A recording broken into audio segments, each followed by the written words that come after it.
भक्तिर्भवती नैष्टिकी कृष्णाय वासुदेवाय देवकीनन्दनाय च नन्दगोपकुमाराय गोविन्दाय नमो नमः।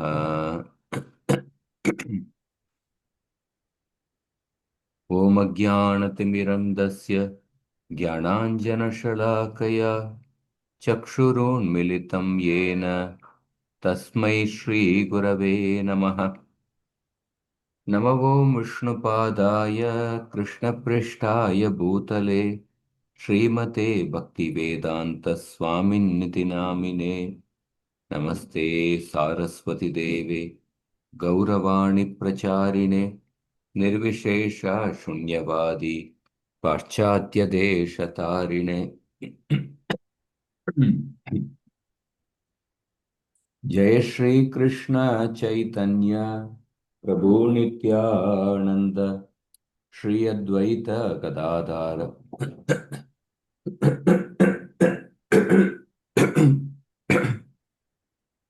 श्री अद्वैत गदाधर श्रीवासादि गौर भक्त वृंद।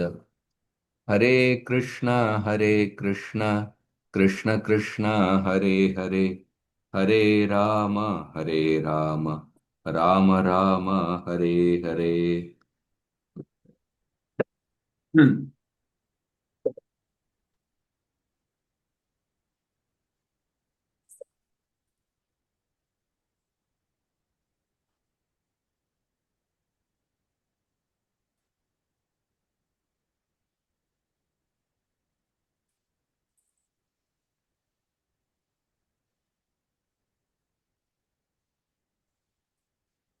हरे कृष्ण।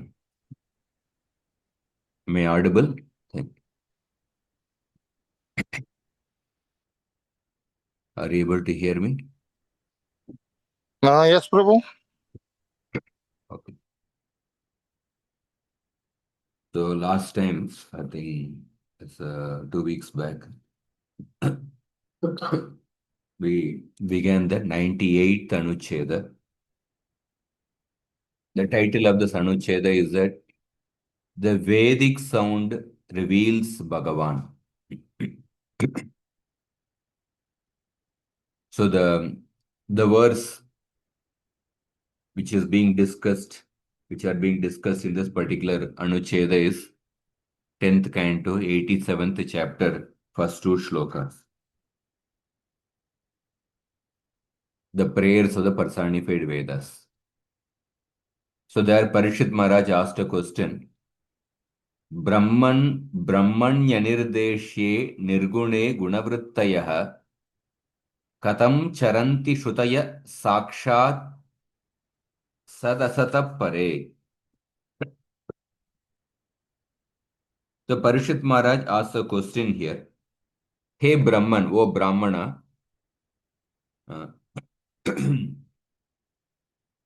ब्रह्मणि अनिर्देश्ये निर्गुणे गुणवृत्तयः कथं चरन्ति श्रुतयः. श्रुतयः means Vedas. Katam Shrutayah. How can the Vedas, which are Gunavrittayah, which are functioning within the three gunas, how can they describe the Brahman, which is Anirdeshi, which is indeterminable, and Nirgune, which is free from the gunas, and Sakshat Sadasatapare, and which is transcendental to both cause and effect.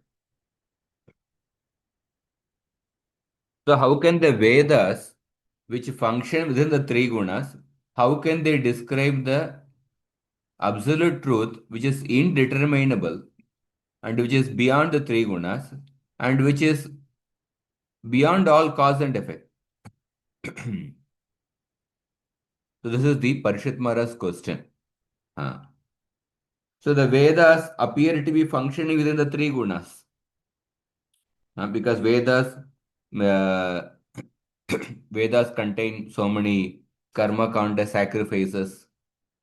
Vedas are composed of the sounds that appear to be like any other material sound. But the Brahman is nirguna, beyond the three gunas, free from the gunas. So therefore, and Brahman is also, because it is free from the gunas, it is anirdeshe, it is indeterminable. Brahman is indeterminable because it is devoid of all qualities. Generally, any object is determined by seeing the class in which the object belongs, or by any object is determined by the attributes of that object and by the actions of the object. But all these things, class, attributes, and actions, they are all products of the gunas. They are all products of the gunas. So that is how any object is determined by which class it belongs to, what are the attributes, what are the actions. But Brahman does not belong to any class, and it does not have any attributes, and it does not have any actions. So therefore Brahman is indeterminable. Brahman is indeterminable. And secondly, no such quality, no such qualityless entity is within the common range of people's experience. We don't have experience of some object which does not belong to a class and which does not contain qualities and which does not contain any actions. At the same time, we are able to experience that object. We have no experience of such an object which does not belong to a jati, which does not have guna and karma. So Brahman is transcendental to the gunas. And Brahman does not belong to any jati, it does not have any guna and karma. And it is beyond all cause and effect. Because it is beyond cause and effect, it is without connection to any of the things in this world. So then how can the Vedas, which are like any other material sound, which appear to be like any other material sound, how can they describe the Brahman, which is free from the gunas and which does not belong to any jati, which does not have any guna and karma? So that is a Parikshit Maharaj's question.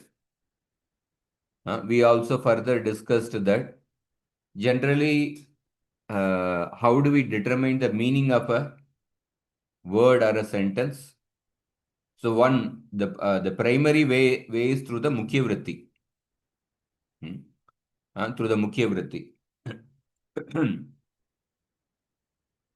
And primary meaning of a particular word, that is the Mukhya Vritti. And this Mukhya Vritti is also called as Abhida Vritti. This Abhida Vritti is of further three types. We discussed that. That is Yaugiki. Yaugiki means the etymological meaning of a word. Pachaka, the etymological meaning based on the root word and the suffix pach dhatu, and then there is a particular suffix based on that. Pachaka means, pach means to cook. So pachaka means one who cooks. And rudi means when the sense of a word is completely independent of the etymological meaning. Rudi means conventional meaning. Conventional meaning. For example, mandapa. Mandapa, the etymological meaning means mandam pibati. Mandam pibati, one who drinks rice water. But mandapa, the conventional meaning of the word mandapa is that a pavilion, a temporary hall, a hall. So here in this case, Sometimes we take the meaning of a word based on the conventional meaning. And sometimes there is a combination of etymological and conventional meaning that is called as yoga rudi. This way, Mukhya Vritti has these three types. Hmm. Yaugiki, Rudi, and Yoga Rudi. Hmm. And then there is the second type of meaning of a sentence is Lakshana Vritti. So when the Mukhya Vritti does not make sense, then we take to Lakshana Vritti. When the Mukhya Vritti of a particular word does not make sense, then we take to Lakshana Vritti. So when the speaker's intent is not understood through the primary meaning of the words, then the Lakshana Vritti is taken. So the so Lakshana Vritti has further three divisions. Ajahat Swartha, Jagat Swartha, and Jagad Ajahat Swartha. So, so for example, when we say Gangayam Goshapalli, Goshapalli village Gangayam village Goshapalli in the Ganges. The primary meaning does not make sense. Therefore, we take the secondary meaning. A village on the bank of the Ganges. Uh,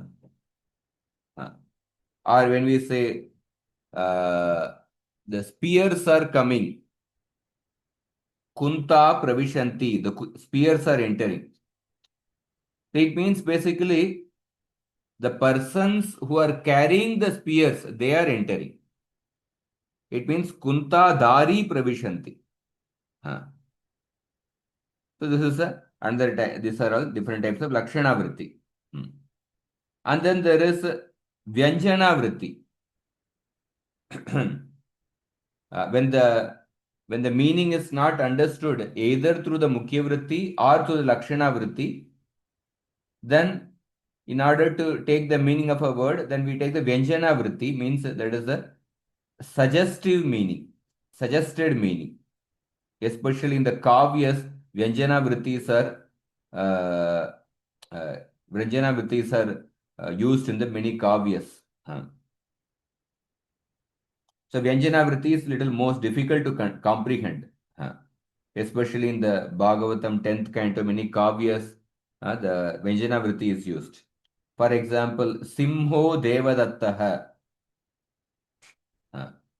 Simho Devadattaha. Devadatta is a lion. Well, it means Devadatta is a courageous like a lion. So this can be taken as an example of Lakshana Vritti also, or this can be considered as Gauna Vritti. So essentially, meaning of a sentence is taken through these three ways: Mukhya Vritti, Lakshana Vritti, and Vyanjana Vritti. So Mukhya Vritti, direct meaning of a word. Lakshana Vritti, we also use Lakshana Vritti in our day-to-day dealings. Suppose when you go to the ticket counter and ask, give me 2 Grand Road. 2 Grand Road dijiye. So when we literally take the meaning of the word, meaning of the sentence, it means that Grand Road refers to a big area. Say it refers to, suppose, say one square mile area, say for example. There each square feet it costs say 20,000 rupees. So 1 square mile area, 2 Grand Road. That means like 2 times that 1 square mile area you are asking, and you are giving 20 rupees. Literally, it doesn't make sense. Where because 1 square feet in each Grand Road area is costing 20,000 rupees, and Grand Road area is 1 square mile, and 2 times you are asking that much square mile area, and you are giving it 20 rupees. So if you take the Mukhya Vritti, it doesn't make sense. But the ticket counter, he doesn't get confused by asking by hearing your sentence. Because ticket counter, by default he takes the Lakshana Vritti of your sentence. That means Lakshana Vritti of the sentence is that give me 2 second-class tickets to go to Grand Road by the local train, by the ordinary local train, not even AC local train. Because 20 rupees you are giving. So the ticket counter understands it. And then he gives the 2 tickets. That way, Lakshana Vritti, we may not know the word Lakshana Vritti, but we use the word we use Lakshana Vritti in our day-to-day dealings. So, in that way, meaning of a word is understood through Mukhya Vritti, Lakshana Vritti, and Vyangya Vritti.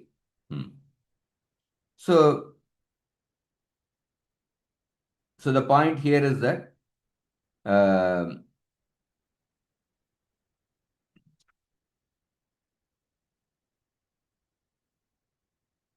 now the question of Parishit Maharaj is that how can the Vedas describe the Brahman? So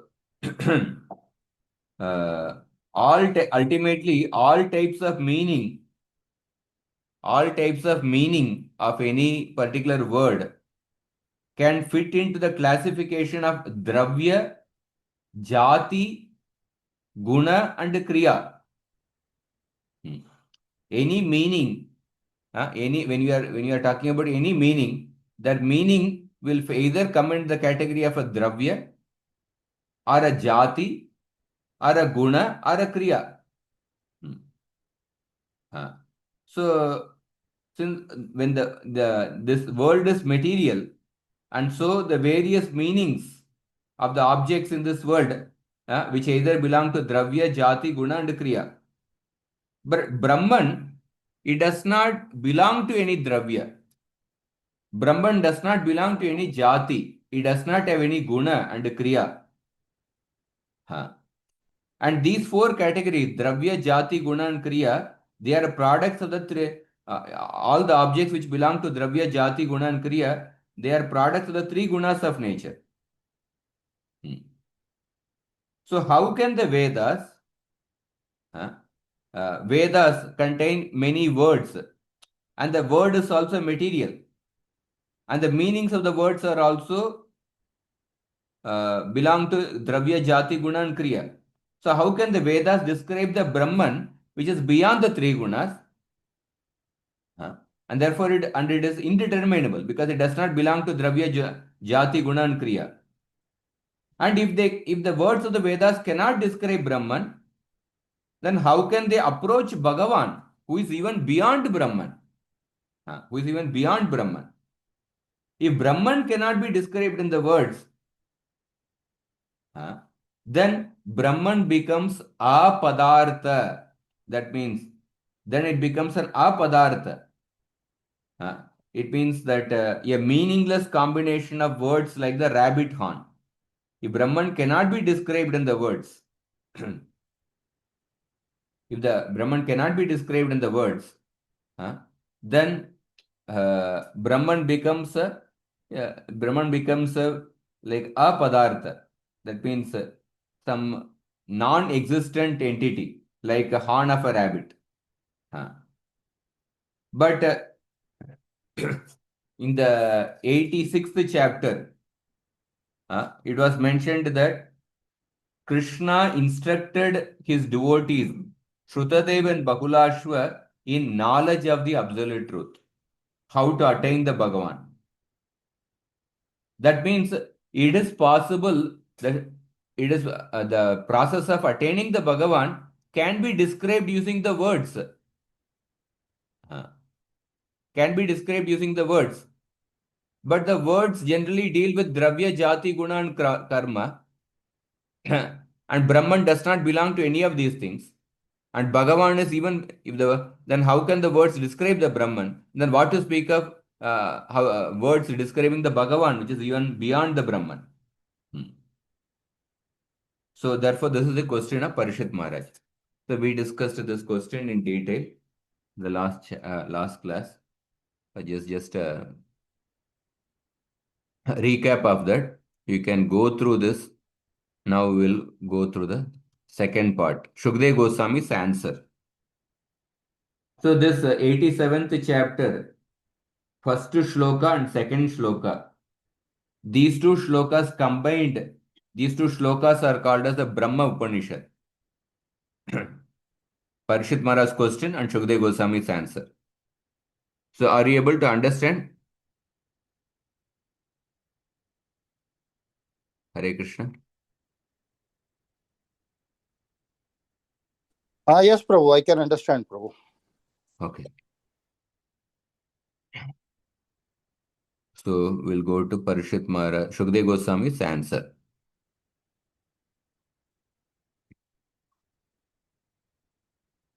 Atra Shukadevena Dattam Uttaramaha. We are going to see the answer given by Shukdev Goswami. Rishi Ruvacha. Can repeat after me.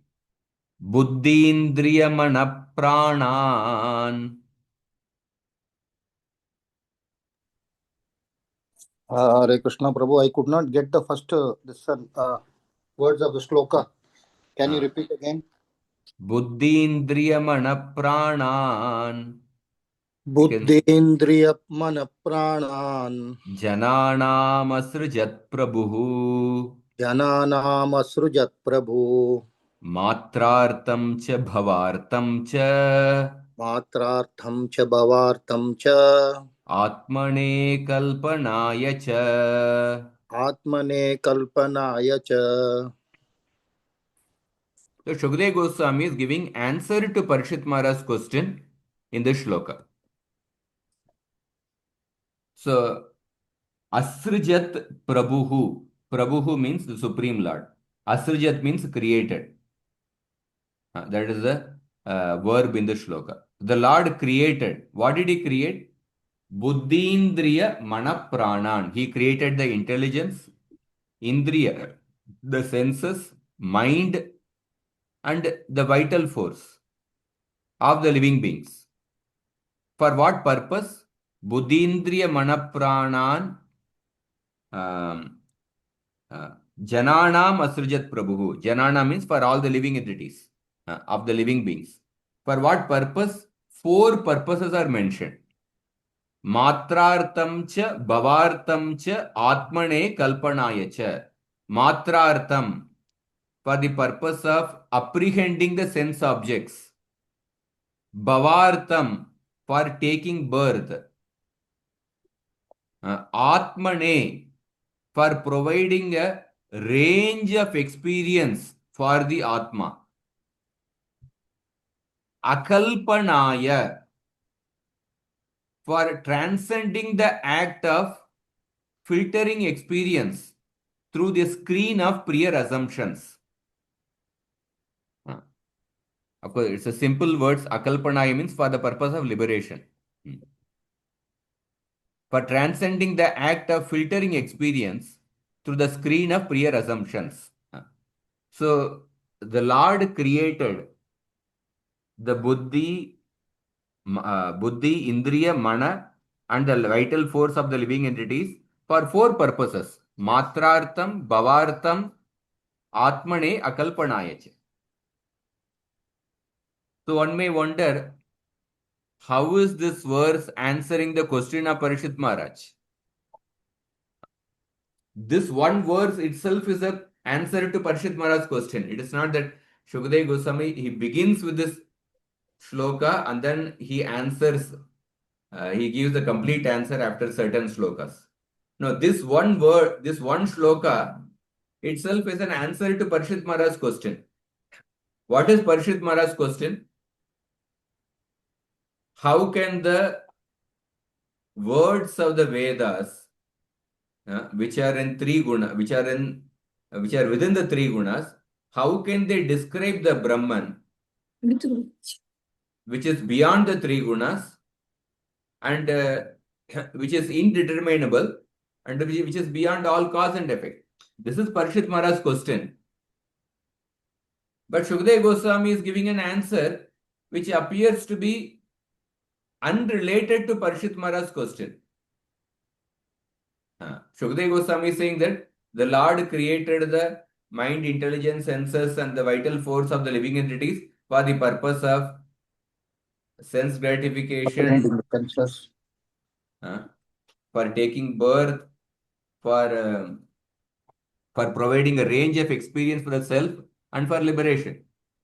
So this answer does not seem to address the question only. Sometimes you are asking a question, the speaker gives a completely, instead of answering that particular question, if the speaker speaks a completely different subject matter, one may wonder, he speaker speaks something else only without touching your question only. Then the person who asked the question, he is dissatisfied because he has not got the question. He has not got the answer. So it may appear that Shukdev Goswami is, is speaking about something.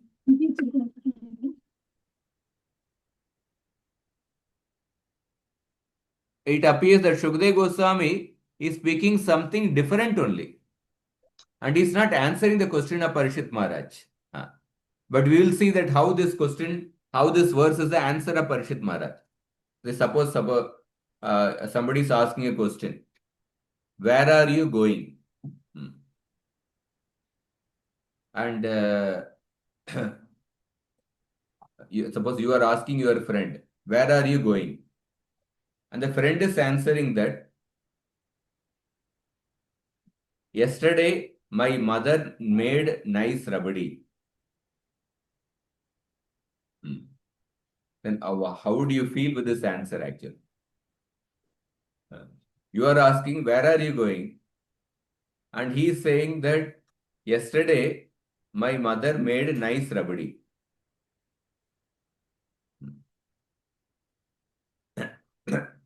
And you are again asking the question, probably whether this person did not hear the question properly.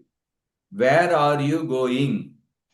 Again, the person is giving the same answer. My mother made a nice rabadi yesterday. So this is something like you have. From his point of view, he is giving the answer. But actually, what he means is that, yesterday my mother made a nice rabadi, and I drank 4 glasses of the rabadi, and I have got a very terrible stomach upset. Therefore, I am going to the doctor. So these are the things he is implying by that statement actually. Indirectly, he is saying that I am going to the doctor. But instead of directly saying that, what he is saying is that, yesterday my mother made nice rabadi. So this is called as a parokshavada. Indirectly speaking, explaining a particular subject in an indirect way. Instead of saying that I am going to the doctor, he is just speaking indirectly. My mother made a nice rabadi. You are understanding this? Yes, Prabhu. So this is called as like parokshavada. Parokshavada. Similarly, Shukdev Goswami is giving answer to Parishit Maharaj's question through parokshavada. And we will see how he is answering in parokshavada. So let us see further this question, this verse further explanation. So buddhyadin upadin jananam anushayinam jivanam matradyartam prabhuhu parameshwarah asrijat natu janaha swa avidyaya asrijan iti vivartavadah parikritah. So Prabhu, the Supreme Lord, the Supreme Controller, created buddhi, mind, senses, and vital force, which are the upadhi, which are the limiting adjuncts, which are like the upadhi. Because of these upadhis, we are we are having a different material body, which are the upadhis of the living beings. Anushayinam Jivanam, who sleep at the time of Pralaya. In response to the Lord's cosmic sleep. When the Lord goes to sleep in Yoga Nidra, all the living entities also go to sleep during Pralaya. And the Lord did so in order that the living entities may have the facility, matrartham, facility to apprehend sense objects, and for the other objectives mentioned. And for the other objectives mentioned. So by this shloka, the Vivartavada theory of the Mayavadis is also refuted. So Shukdev Goswami does not say that the living beings created buddhi, mana, indriya out of their own ignorance. Shukdev Goswami does not give such an answer. So by this, the philosophy called Vivartavada is denied. So Vivartavada is a specific Mayavada theory. Vivartavada theory is that the world is false. Brahman alone is real. The world is false. Brahman alone is real. That is the Vivartavada theory. So Vivartavada is one of the Mayavad theory. One of the types of Mayavad theory is the Vivartavada. According to the theory, the material creation has no factual existence. The material creation is actually false. It is illusory. Material creation, it only has an illusory appearance. It is only an illusory appearance. Just like in a semi-darkness, you mistake a rope to be a snake. Actually, there is only rope only, but one is thinking that there is a snake. The rope has a phenomenal existence, but it may look like a snake in the semi-darkness. But as soon as light comes, the illusion of the snake disappears and one sees the rope as it is. So the snake is the vivarta of the rope. Or in other words, an illusory appearance produced from ignorance. And the snake is not real because one has not seen it in the proper light. At the same time, the snake is not unreal like a horn of a rabbit. Horn of a rabbit is unreal. The snake is not unreal like a horn of a rabbit because one sees an existing object. One sees that there is some entity is there. Horn of a rabbit you cannot see only because there is nothing called as horn of a rabbit. But you are seeing some entity there. You are seeing an entity, but you are mistaking the rope to be a snake. In the sense that the snake is not real and at the same time it is not unreal. And because you are thinking the rope to be a snake, you are feeling a fear and that fear is genuinely felt. But nevertheless, it is mithya or vivarta. So similarly, out of ignorance, one mistakes Brahman to be the world. Out of ignorance, one mistakes Brahman to be the world. But as soon as one acquires proper knowledge from the Shruti statements, such as Aham Brahmasmi, one realizes everything to be Brahman. This is the Vivartavada. This is one of the Mayavad theory. So just as one perceives the rope to be a snake due to one's own ignorance, because of our own ignorance, we are perceiving the rope to be a snake. Similarly, one perceives the world in place of Brahman because of one's own avidya. So therefore, in the light of Vivartavada, Brahman should not be regarded as the creator of avidya. According to Vivartavada, Brahman is not the creator of avidya. And Brahman is not the creator of the material world. But according to this Bhagavatam shloka, the Lord created the buddhi, mana, indriya, and the vital force. Bhagavatam shloka does not support the Vivartavada theory. According to Vivartavada, the world is created by our own avidya, not by Brahman. But according to Bhagavatam, Bhagavatam refutes the Vivartavada theory. Bhagavatam says that the Lord created the mind, intelligence, senses of the living entities. So this whole world is the manifestation of the energy of Bhagavan.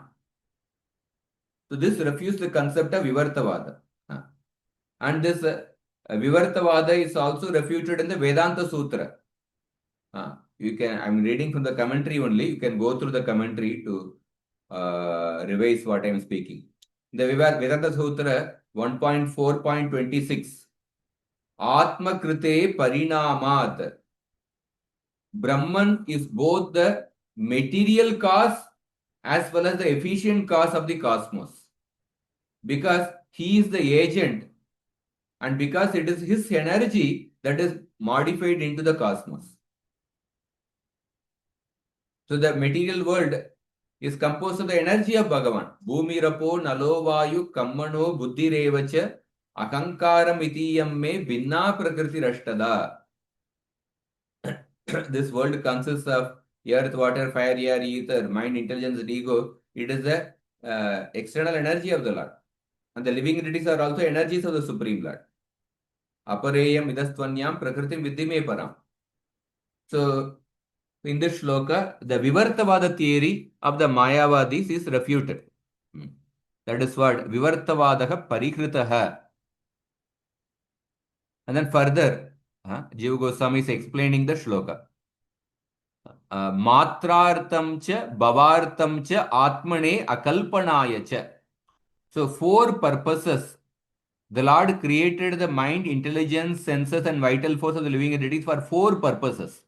Matrartham, Bhavartham, Atmane, and Akalpanaya. 4 purposes are mentioned. So they are explained in the next paragraph. So, Niyanta iti matra, Vishaya sadartham. So that which can be measured is called as matra. That which can be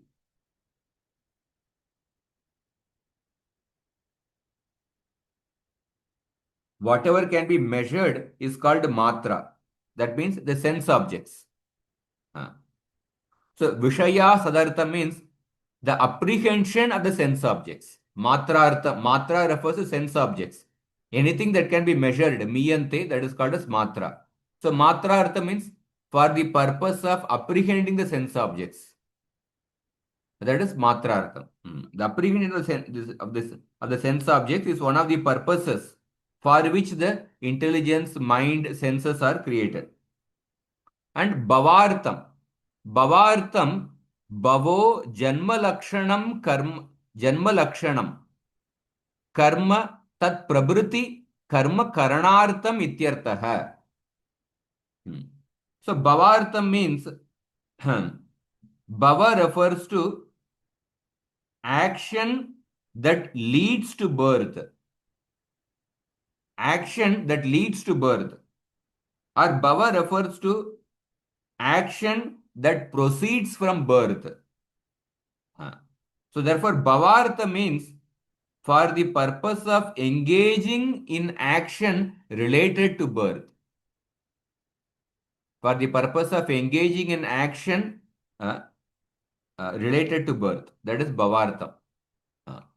Bhavo janma lakshanam karma tat prabhriti karma karanartham ityartah. So the second purpose of the Lord creating mind, intelligence, senses, and life, vital force is that bhavartham. That means for the purpose of actions leading to birth. For the purpose of engaging in action related to birth. And then third purpose, Atmane, lokantara gamine. Lokantara gamine means lokantara means other worlds. Lokantara gamine.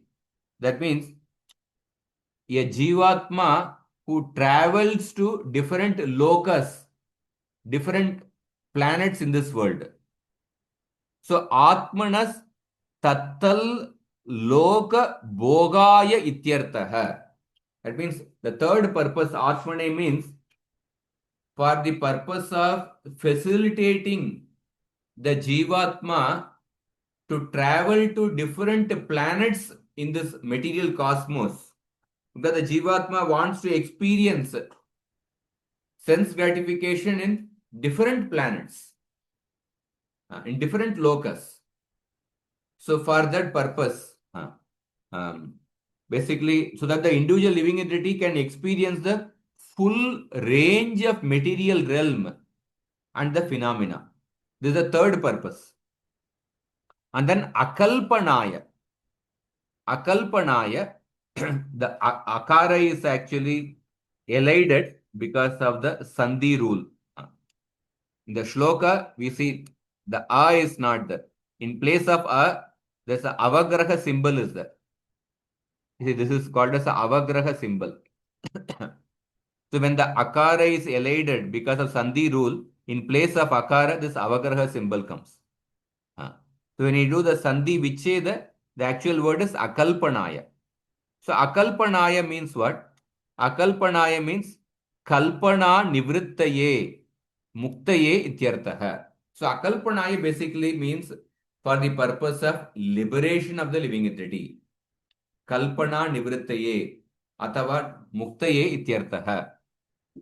So these are the four purposes, and these four purposes are the four purusharthas: dharma, artha, kama, moksha. So artha, dharma, kama, moksharthamiti kramena pada chatushtayasya artha. So matrartham refers to artha. Bhavartham refers to dharma. Atmane refers to kama. And akalpanaya refers to moksha. So how can they refer to these things? So again, from the commentary I am explaining. See, for example,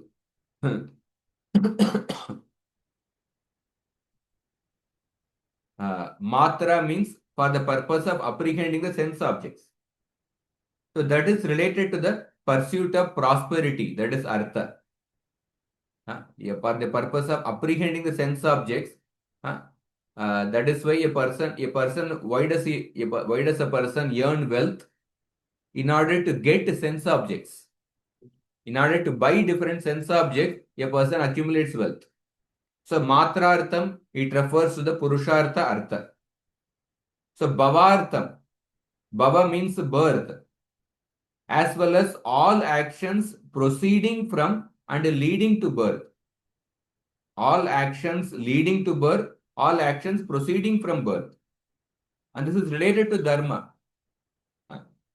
So in the Sanatana Dharma, giving birth to children, it is an act of dharma. Dharmo aviruddho bhuteshu kamosmi bharatarshava. It's an act of dharma. That is why the third canto, 9th chapter, Lord Vishnu told the Brahmaji.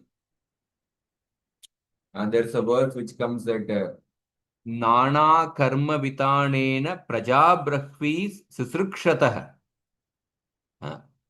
You see this verse.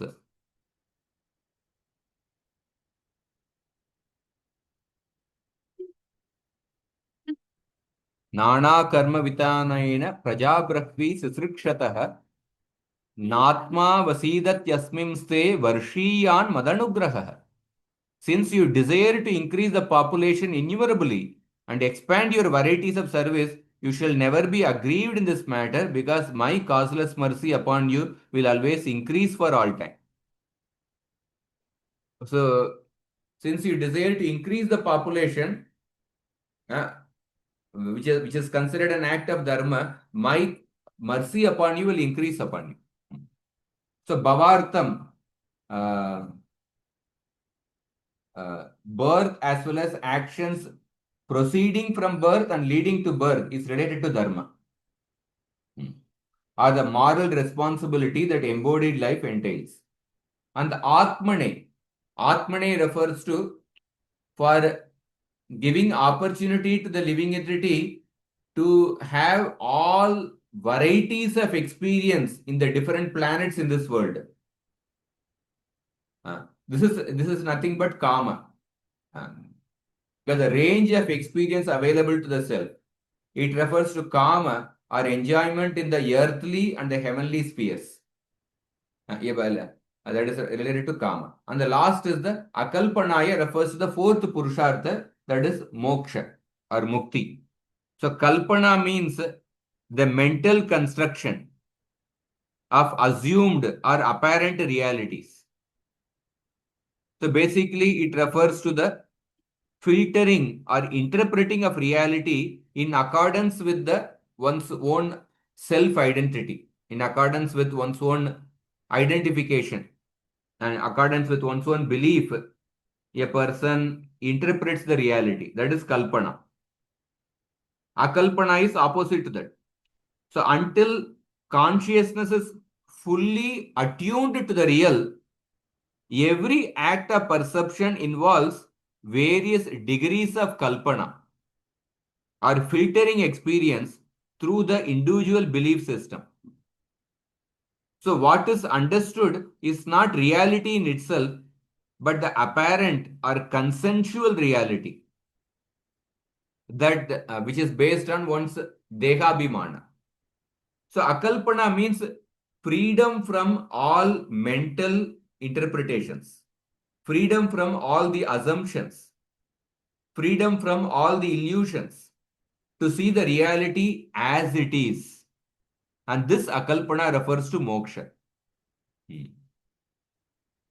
And this moksha is of, now the next point is that this moksho api atra, further he explains. Moksho api atra chinmatrataya avastita rupaha. Chinmatrataya avastiti rupaha. So the moksha refers to two types of liberation. Moksha api atra chinmatrataya avastiti rupaha. There are two types of moksha. So essentially, one is the kaivalya mukti, other is the mukti where a person engages in devotional service to the Lord. These are the two types of moksha. Let us see the explanation. He is quoting a Bhagavatam shloka, 5th canto, 19th chapter, 19 and 20, where the two types of moksha are explained. Yata varna vidana, yata varna vidana, yata varna vidanam apavargascha bhavati, yosau bhagavati, ityadina ananya nimitta bhakti yoga lakshano nanagati निमित्त अविद्या ग्रंथिरंधनद्वारेण इत्यन्तेन पंचमोक्तगद्येन तथा निरुक्तत्वात् साध्य भक्ति प्रादुर्भाव लक्षणश्च इति विदो ज्ञेयः. Two types of moksha.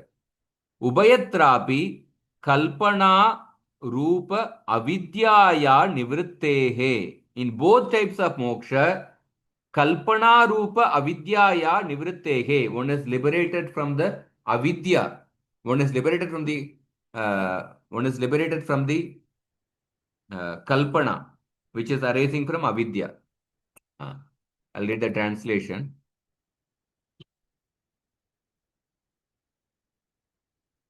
So in this verse, moksha refers to two types of liberation. So in one type, the self exists solely as the pure consciousness. That is Kaivalya Mukti.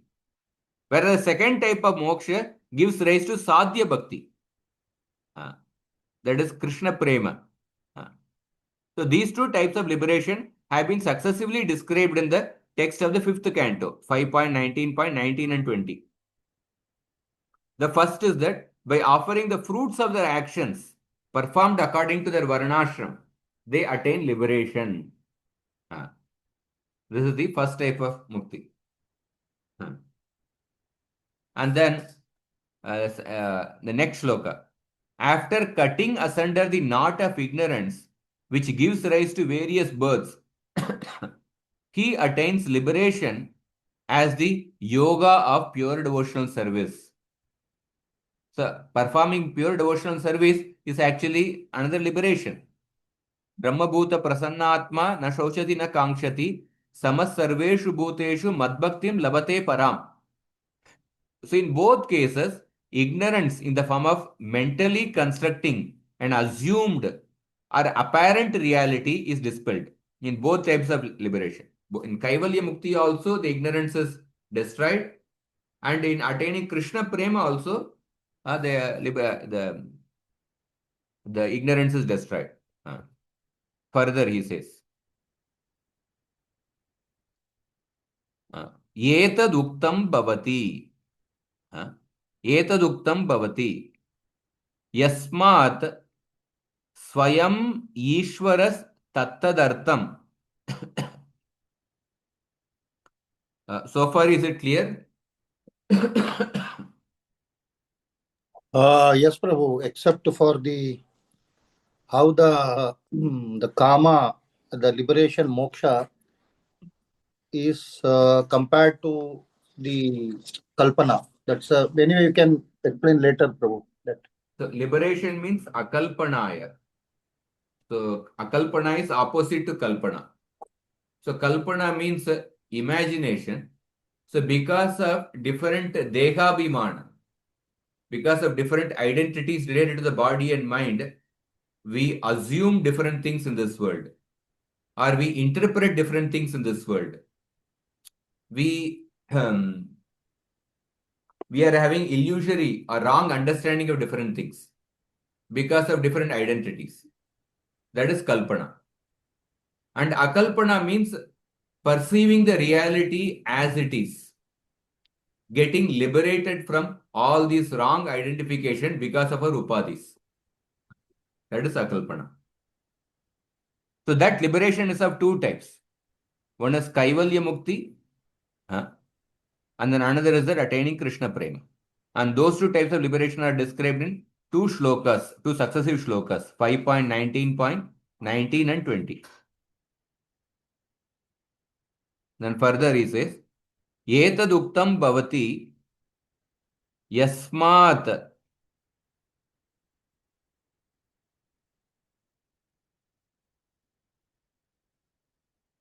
yasmat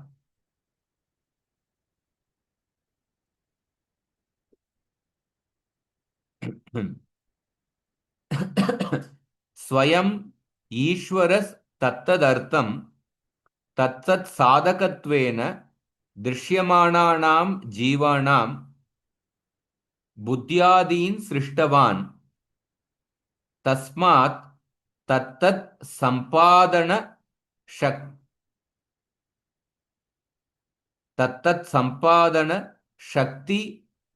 शक्ति निदान योग्यतां तेषु कृतवानिति लभ्यते. So what is the meaning? That the following is to be noted here. Because yasmat means because. Swayam Ishwaras Tattadartham. Because the Supreme Lord and Controller created the intelligence and other instruments of the manifest living beings for the purposes mentioned in this verse, it naturally follows that he infused them with the energy necessary to achieve these ends. Yasmat Swayam Ishwaras Tattadartham तत्तत् साधकत्वेन दृश्यमानानां जीवानां बुद्ध्यादीन् सृष्टवान् तस्मात् तत्तत् संपादन शक्ति निदान योग्यतां तेषु कृतवान् इति लभ्यते. So here is the answer.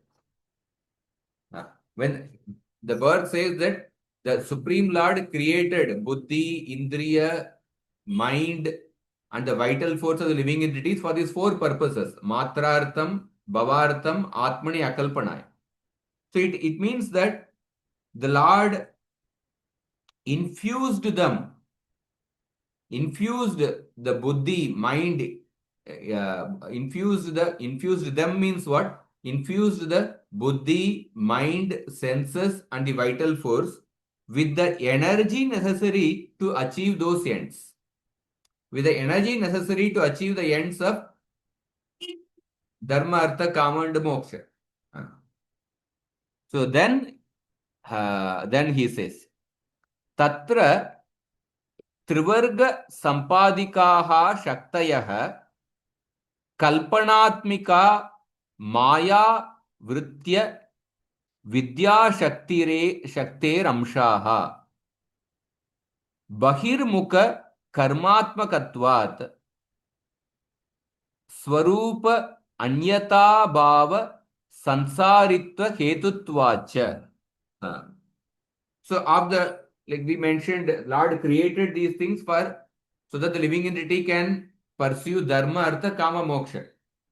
So out of these four goals, dharma, artha, kama, moksha, artha, dharma, and kama, these are actually portions of the avidya aspect of Maya. Tatra trivarga sampadikaha shaktayah. First three, dharma, artha, and kama, they are actually portions of the avidya aspect of Maya, and which inherently give rise to kalpana. Which inherently give rise to kalpana means assumed reality or apparent reality. Because they engage one in endeavors rooted in the non-perception of the legitimate reality. So when a person is pursuing trivarga, dharma, artha, and kama, so moksha is the fourth goal. Moksha is completely focused on the transcendental reality. It can be Brahman or the Bhagavan. But the first three, dharma, artha, and kama, are in relation to this particular world. So the first three goals, they are actually portions of the avidya aspect of Maya. And they give rise to kalpana because they engage a person in endeavors rooted in the non-perception of the legitimate reality. And because they are the cause of the living entity's bondage to cyclic existence, which is the state of forgetfulness of this one's original nature. Bahirmukha karmatmakatvat swarupanyata swarupa anyata bhava samsaritva hetutvacha. So those people who are busy only in pursuing the trivarga, dharma, artha, and kama, they continue to remain in samsara. Those people whose all efforts, whose entire effort is only centered around dharma, artha, and kama, such people, they simply go through the cycle of birth and death. They again and again take birth in this world. So there's a beautiful shloka. I'll show that shloka. The 11th canto it comes. Uh,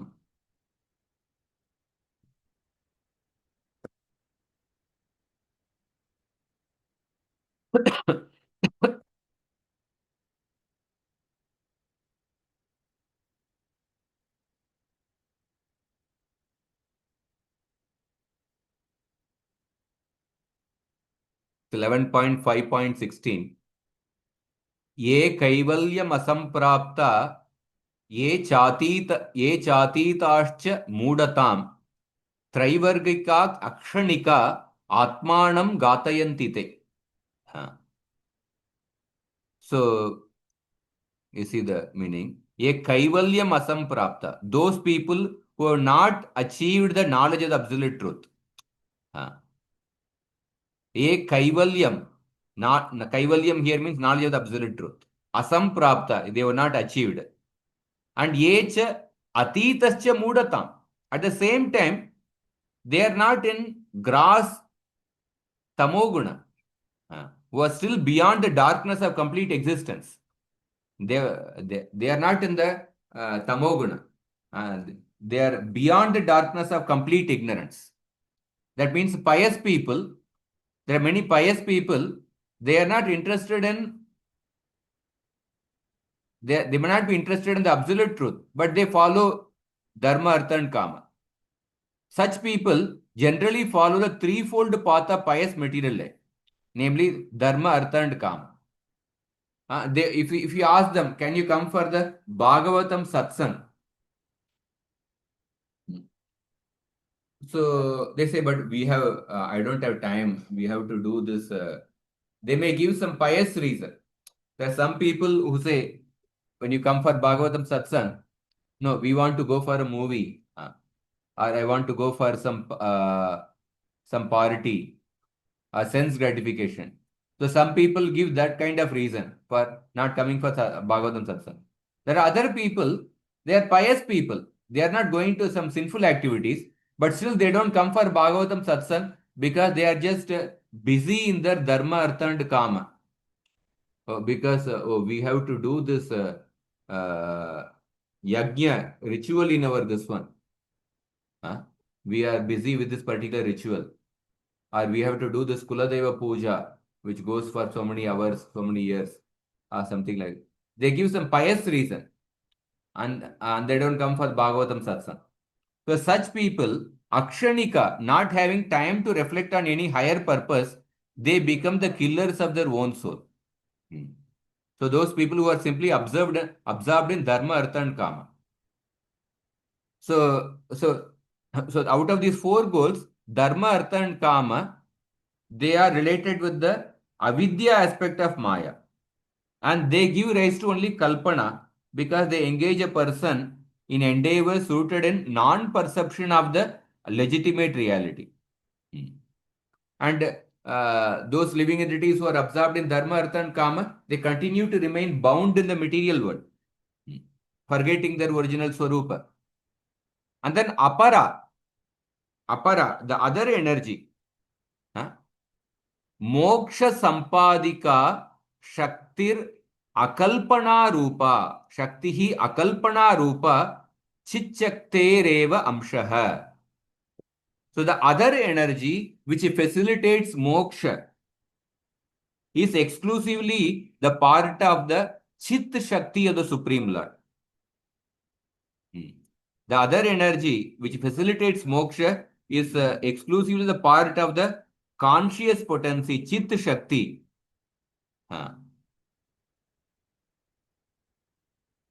So, Antarmukha Jnana Bhakti Rupatvat Swarupanya Swarupan Yathabhava Samsaritva Cheda Hetutvacha.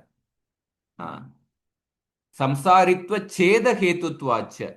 So earlier it was mentioned that Samsaritva Hetutvacha. Here Samsaritva Cheda Hetutvacha. So Jit Shakti helps a person to cut the samsara, to cross the samsara. So this Chit Shakti, which is inherently free from the tendency to filter reality through the screen of mental assumption, because the conscious potency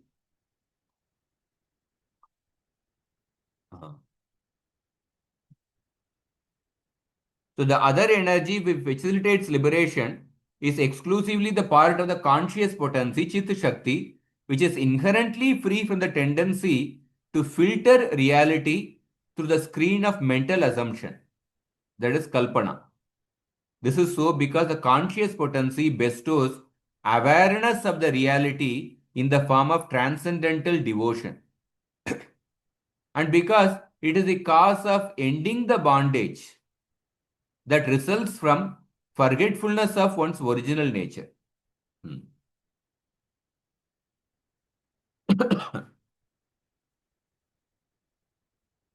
So just maybe one more paragraph.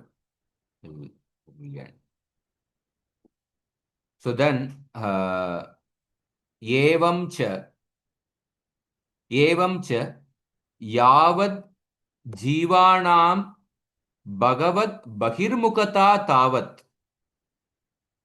यावत् जीवानां भगवत् बहिर्मुखता तावत् केवलं कल्पनात्मिकानाम् अविद्याशक्तीनां प्रकाशात् तत्प्रधाना बुद्ध्यादयः सगुणा एव इति निर्गुणं साक्षान् न कुर्वत इत्येवं सत्यमेव.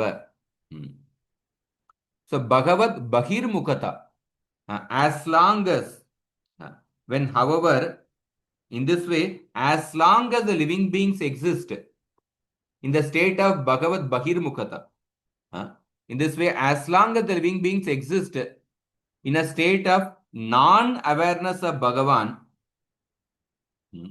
then their intelligence, senses, mind, and so on are exclusively under the material gunas.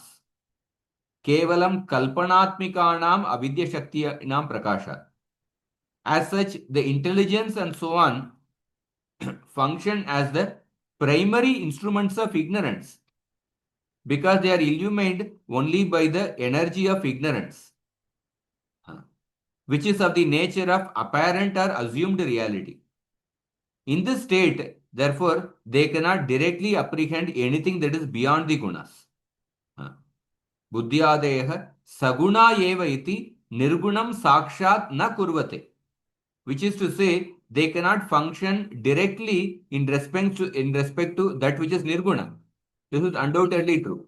So as long as the living entity is Bhagavat Bahirmukha, as long as the living entity has turned away from Bhagavan, then the living entity with his mind, intelligence, senses, and vital force, he can only perceive things in the three gunas.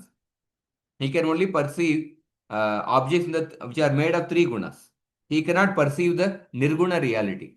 And then further he says, Yadatu tad antarmukata tada teshu chitshaktehe pradurbhavat tam sakshat kurvata eva iti sthite buddhyadim ayatvad vachasopi tata vyavaharah siddhyati.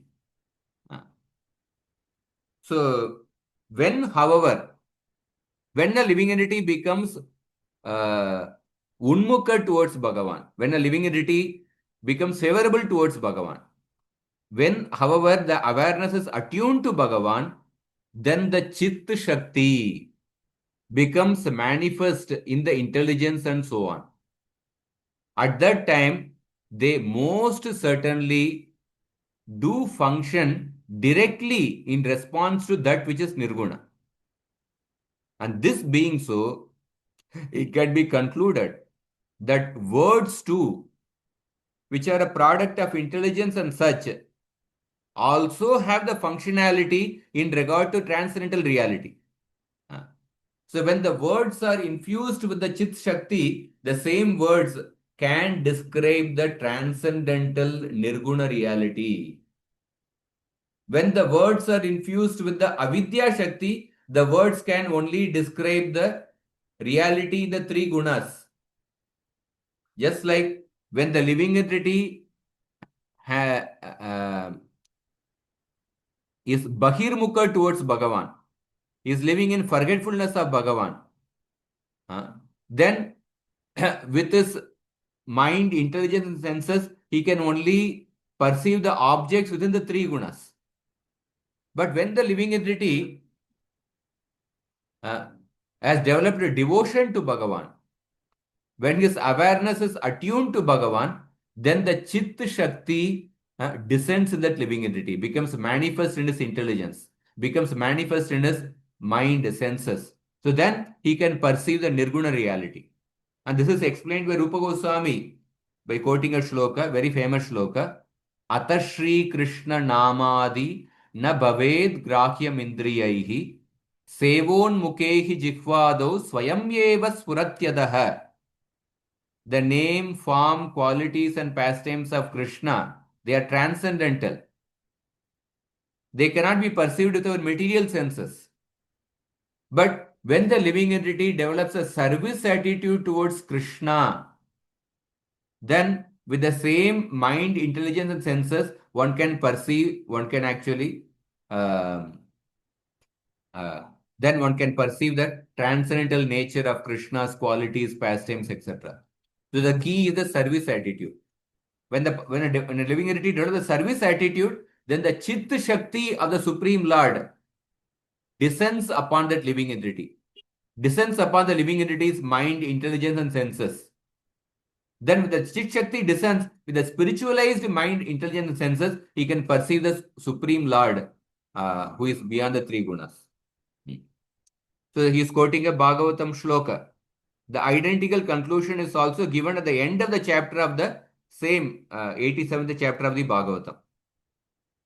Tadatra tad tadatraiva bedena tad atra eva abedena siddhanti tamante siddhanti tadatraiva bhedena siddhanti tamante. The same conclusion is given in the end of the same chapter. You can repeat after me the shloka. Tadetad varnitam rajan तदेतत् वर्णितं राजन् यो न प्रश्नकृतस्त्वया यो न प्रश्न कृतस्वया यथा ब्रह्मण्यन् यथा ब्रह्मण्यनिर्देश्ये यथा ब्रह्मण्यनिर्देश्ये निर्गुणेऽपि मनश्चरेत्. निर्गुणेऽपि मनश्चरेत्. Hmm. So, at the end of this chapter, Shukdev Goswami says that in this way, I have replied to you. I have replied to you the question asked by you. O king, how the mind too can have access to the absolute truth, which is ineffable, anirdeshye, and nirgune, free from the gunas. Tadetat varnitam rajan yona prashna kritastvaya yata brahmanyanirdeshye nirgunepi manascharet. Huh. So here specifically say how the mind can access to the absolute truth. Huh. So here the specific mention of the mind, ityatra mana iti. This explanation will complete. Ityatra mana iti. Tatra buddhyadau chit shaktis tadiya aprakrita paramananda swarupa tadrisha gunadi swayam prakashamayi vachasi cha tattan nirdeshamayi iti ज्ञेयम्. अतः अप्राकृत तादृश स्वरूपाद् आलम्बनेन श्रुतयश्चरन्ति इति सिद्धांत इष्यते. So what is here? There is specific mention of the mind which was included in the earlier verse along with intelligence and other senses.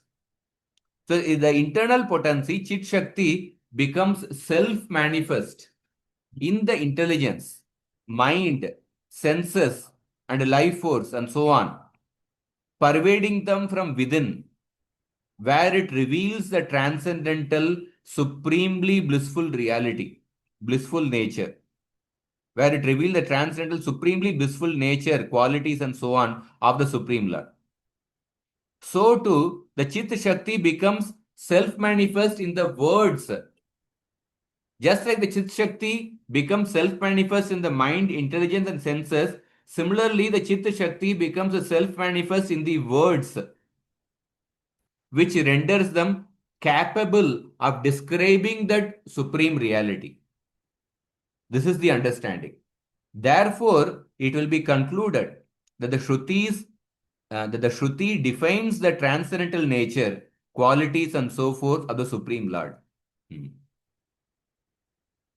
So, uh, I'll just complete this part of the commentary from the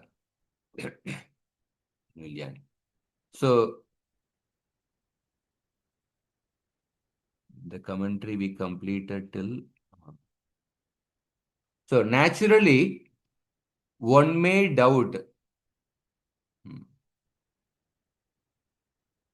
One may doubt how this verse of Shukdev Goswami answers Parishit Maharaj's question. Because as there appears to be no correlation between the two. Just like you are asking a person, where are you going? And the person is saying that yesterday my mother cooked rabdi. The answer does not seem to be related to the question asked. So similarly, one may ask that how is this question of answer of Shukdev Goswami is actually is related to the question of Parishit Maharaj. But this is not the case. This type of answer is an example of parokshavada or indirect speech referred to earlier. The parokshavada, for example, uh, if you see in the Bhagavatam,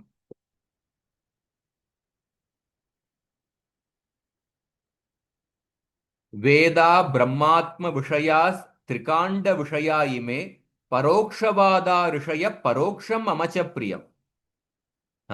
That Krishna says in the shloka. I am also pleased by the Parokshavada, indirect description of me. The Vedas divided into three divisions ultimately reveal the living entity as pure spirit soul. The Vedic seers and months, however, deal in esoteric terms, that means Parokshavada, indirectly. And I am also pleased by such confidential descriptions. So there is a direct way of describing the absolute truth and indirect way of describing the absolute truth. That is Parokshavada. Like Narada Muni spoke the allegorical story of Puranjan to Prachina Barisha. That is also an example of Parokshavada. So Vishwanath Chakravarti comments that the question was asked in Abhida Vritti. Parishit Maharaj asked a question in a very straightforward manner, in Abhida Vritti, in Mukhya Vritti. But the answer of Shukdev Goswami gave the answer in Vyanjana Vritti. That means implied meaning. He says that if the Lord had not created the senses for the living beings, then forms, sound, and so on would be indescribable. If the Lord had not created the senses of the living entities, we cannot describe any form. We cannot smell any object. We cannot see any form. But by His mercy, the living entity can smell different object, can see different object. The living entity can describe different phenomenal objects.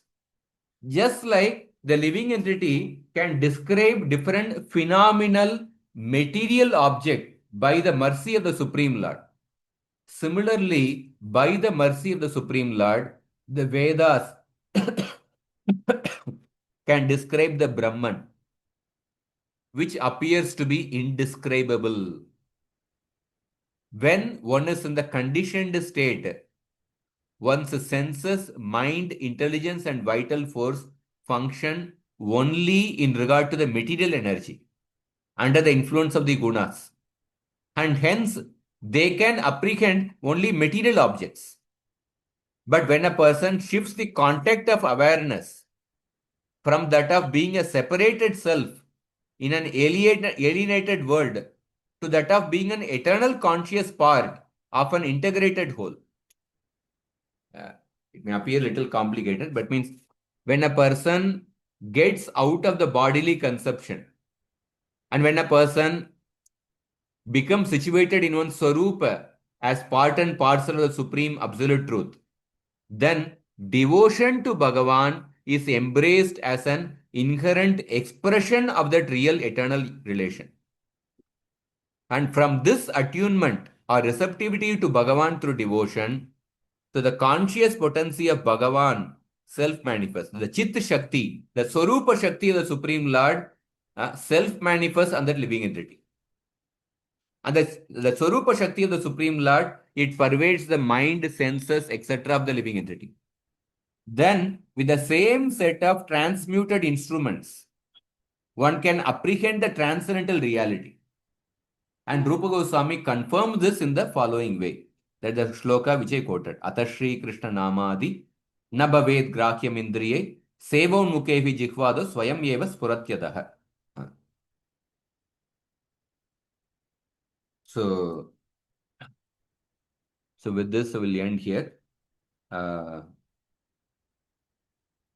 Next week, we will complete this part of the Anucheda because this Anucheda is little long, but this part 98.2 we will complete next time.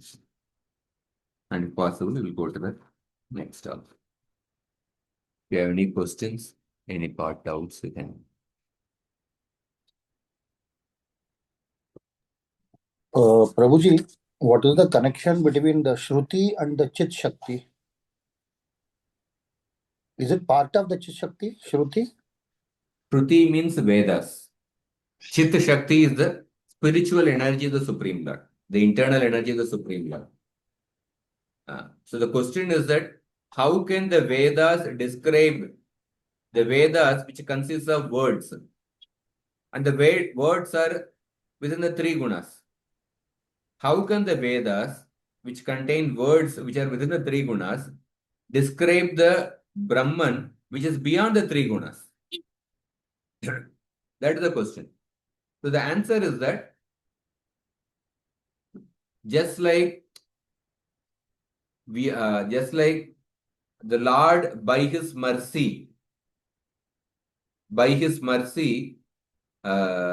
he empowers the living entities to describe different phenomenal objects of this world. We are able to describe even the phenomenal objects which are within the three gunas. We are able to describe them only by the Lord's mercy.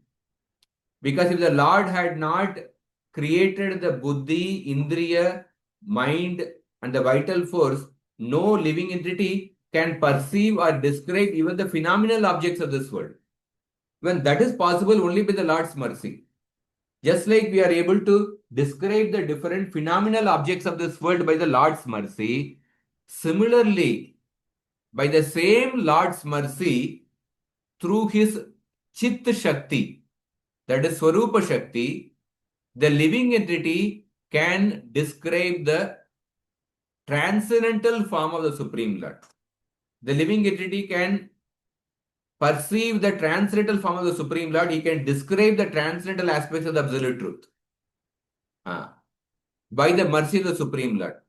When the mercy of the Supreme Lord descends through the form of the Swarupa Shakti, through the form of the Chitta Shakti, then the living entity can, just like the living entity can describe the phenomenal objects of this world only by the mercy of the Supreme Lord.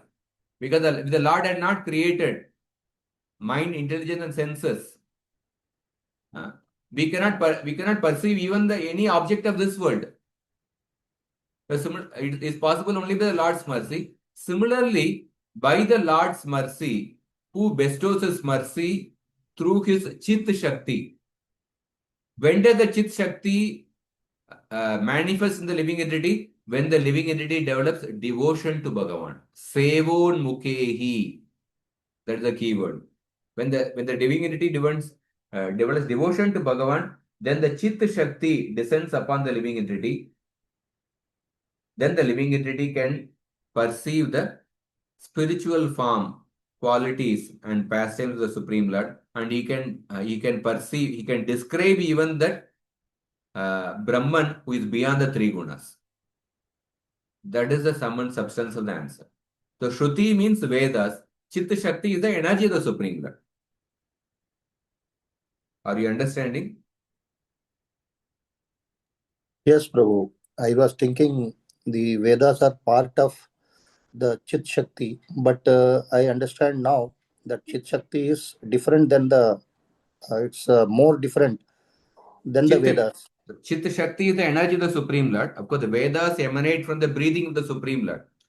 Vedas are Yasya Nishvasitam Vedaha. Vedas are co-eternal with the Supreme Lord. They emanate from the breathing of the Supreme Lord. So, just like by the mercy of the Lord, the Vedas can describe the absolute truth with beyond the three gunas. By the mercy of the Supreme Lord. Because the Lord, by his, when his Chit Shakti manifests, even the material words can describe the absolute truth. Just like, for example, that is what that verse, Atar Shri Krishna Namadi. The Supreme, the name, form, qualities, pastimes of the Supreme Lord, they are transcendental. They cannot be perceived with our material senses.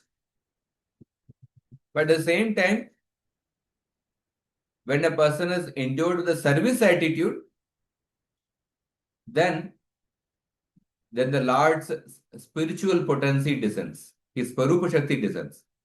And then the living entity can perceive the absolute truth with his senses. Because with the spiritualized senses. Because the spiritual energy has descended. So similarly, when the Vedas are empowered by the Chit Shakti of the Supreme Lord, the spiritual energy of the Supreme Lord, Vedas can describe the supreme absolute truth with beyond the three gunas. That is the answer. Thank you, Prabhu. Very nicely explained, Prabhu. So we'll go through further. So this anuccheda is little long.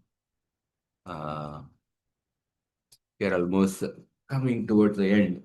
We are in the 98th anuccheda, and we have 4 more anucchedas to go. But this 98th anuccheda is somewhat long. After that, 4 more anucchedas. Hare Krishna.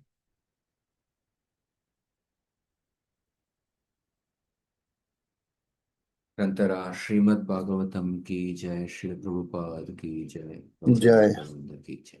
Jai. Thanks. Hare Krishna, Prabhu. Dandat Pranam.